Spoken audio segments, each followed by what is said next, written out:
Hey, what's going on? Today I want to chat with you about, well, chatting to a potential prospect and getting them on a sales call. If you're a fitness professional, you probably have made this mistake because it's one mistake that I made a lot when I first started. So we need to be able to take somebody from a comment to a DM chat, from a DM chat to a triage, from a triage to a strategy call. That has to happen. And so if we're not doing this properly, if we're not chatting to somebody on any social media platform, any email, or just even SMS or even face-to-face, like I use this same thing now when I'm chatting to somebody face-to-face who's interested in my coaching.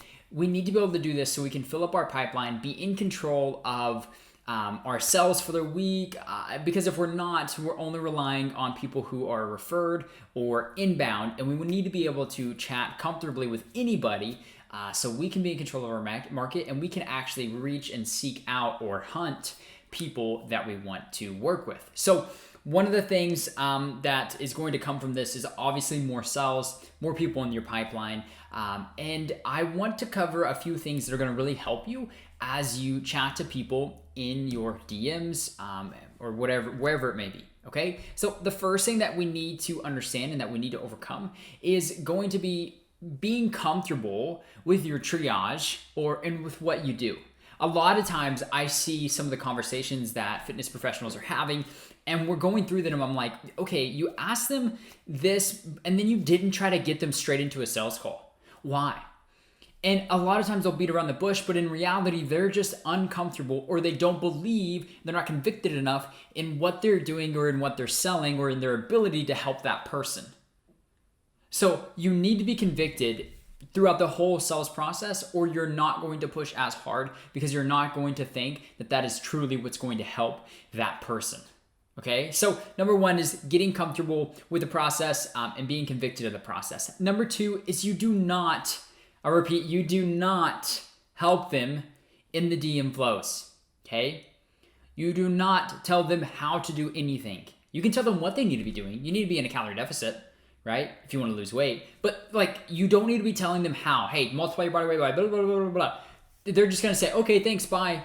And do you really, if you're a good human being, do you really think that person's going to be able to take that little bit of advice that you gave them and truly get the results that are going to last for a lifetime?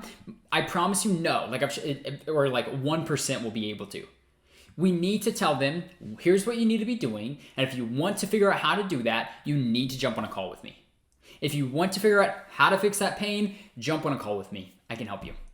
That's what we need to be doing. We don't need to be telling them exactly how to do the things that you can ultimately do better.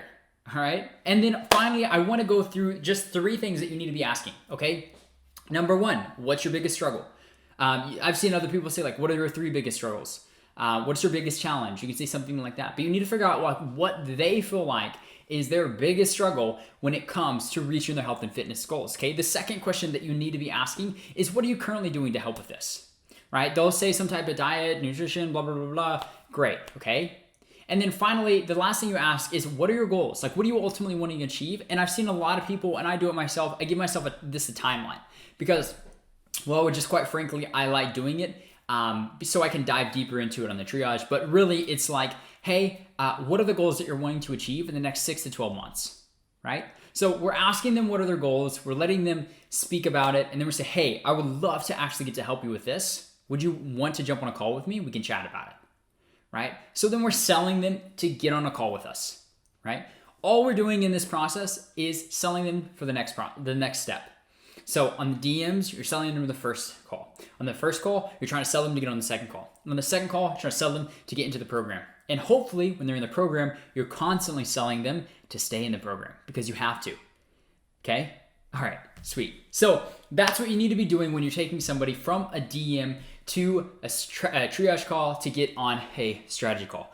That was a lot. I hope you guys took some notes over that because I wish I had that information when I first started because I was doing this totally wrong. I was totally telling people exactly what to do and I wasn't telling them to jump on a call with me and then truly getting to help that person. So I tell you what, if you would like more help with this, if you want to figure out the system and what we do in more detail, I want you to comment money down below because this will ultimately make you more money, but comment money down below and I will get back with you or one of the team members will get back with you. We'll chat to you soon.